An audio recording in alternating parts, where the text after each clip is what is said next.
10 дена по пријавата на 18-годишното момче дека на 30 ноември во доцните вечерни часови бил физички малтретиран од страна на тројца цимери во ученичкиот дом во Велес, денеска за Телма од обвинителството КУСУ информираат дека по поднесената кривична пријава постапува и презема действија за проверка и расчистување на случајот.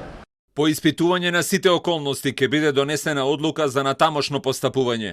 Психолозите и експертите во топ тема на Телма укажуваат дека треба да се работи системски на проблемот со булингот.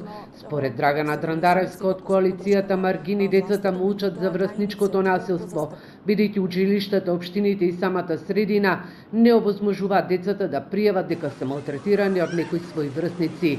Додека психологот Блажевска Спиридонова укажува ако средината ги става под тепих таквите ситуации, не каже јасно ова не го толерираме, најчесто детето се обесхрабрува да пријави.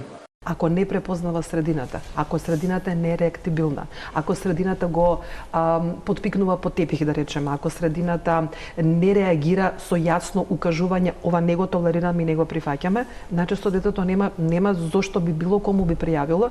Тие кажуваат, ние кажавме на класната. Кажуваат, отидовме и до педагогот, психологот, меѓутоа ништо не се направи. Ова дете е на овој родител, ова дете многу пати му кажало ништо не се менува. Јас сметам дека во образованието насилството премногу се толерира, во општеството генерално образованието како дел премногу се толерира и немаме механизми, немаме соодветни реакции за да реагираме на вакви случаи.